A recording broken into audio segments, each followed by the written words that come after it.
Yo, what's going on everybody? It's Axel and welcome back to another Warframe video. Void Traces, the crack that your relics just can't get enough of. One minute you realize that you have max Void Traces, the next it's all gone because you caved into their desires, injected it all into the relics just to realize you still couldn't get the Gara Prime blueprint. So in this video, I'm going to show you the best ways to farm Void Traces. Let's get into it.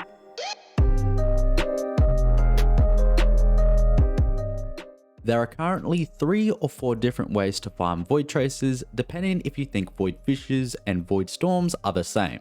So let's talk about them first. Void Fissures are essentially star chart missions that spawn corrupted enemies.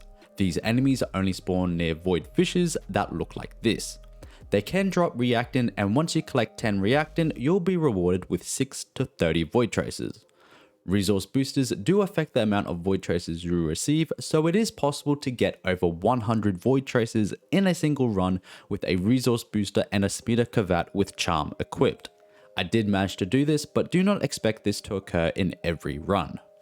As for builds, any Warframe with an Orokin Reactor and a weapon with an Orokin Catalyst installed should be enough to complete Void Fissures, even level 40 to 50 Axii Void Fissures. I personally like to use Vault with a max duration and strength build complemented with a Gwendal or an Ignis Wraith.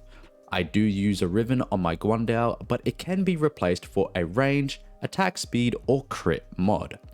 The main reason why I like to use Vault is because of the corrupted buff you get once you collect 10 Reactant, which will last for 30 seconds to 2 minutes depending on which tier Void Fissure you are doing. If your primary or secondary weapon gets corrupted, you will get infinite ammo for that weapon. When a melee weapon gets corrupted, it will not consume the combo counter on heavy attacks, but at the time of making this video, it is currently bugged and still consumes the combo counter.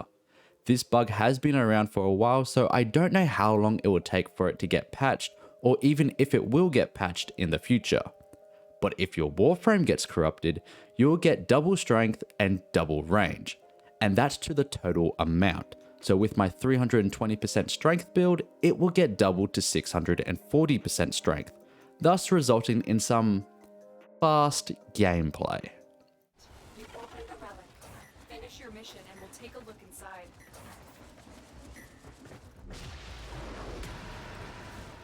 On the other hand, if Railjack is more your thing, then Void Storms would be an alternate option to Void Fissures. They act the same as Void Fissures in the sense that they take normal Railjack missions and add Void Sinks and Fissures. Only foot soldiers can be turned into corrupted, so you can only collect Reactant when you are aboard an enemy ship. Once you collect 10 Reactant, you'll be rewarded with 6 to 30 Void Traces, the same as Void Fissures. But unlike Void Fissures, Void Storms will reward you for completing the mission. On completion, you have a chance to get either Corrupted Holokeys, Endo, a resource bundle, a Radiant Relic, or Sevagoth or Etipath parts depending on which Proxima you did the Void Storm in.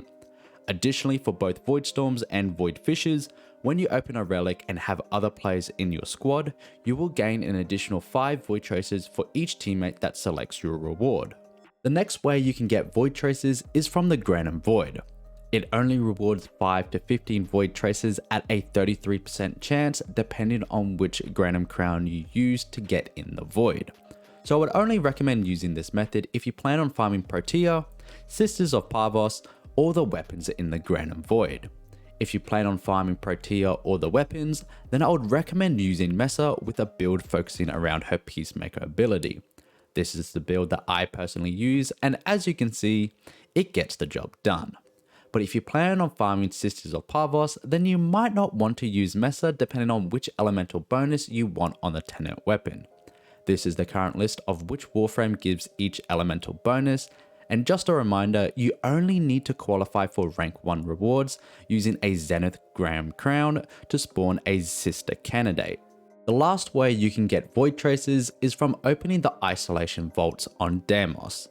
Just like the Granum Void, I would only recommend doing this if you already plan on opening Isolation Vaults, whether you are farming a Necromech or Deimos materials. After opening the vault 10 times, I managed to get Void Traces in 6 of those runs. The highest amount of Void Traces that I got in one run was 14, and the lowest was 3. And to make things worse, it took me over 10 minutes solo to open the vault. So if you only need void traces, do not use this method. But if you plan on doing isolation vaults, I personally like to use Octavia with a Stropher and a Catch Moon with these builds. If you have access to the Helminth system, then I would recommend infusing Ash's Shuriken into Octavia's second ability and equip Seeking Shuriken so then you can strip the armor of the Boner Widow Necromex. That is all for this Warframe video. If you have any questions about farming void traces or just want to hang out, I stream every Wednesday, Friday, Sunday on Twitch. The link is in the description down below. And while you're there, don't forget the like button, subscribe, and leave a comment. And as always, thank you for watching.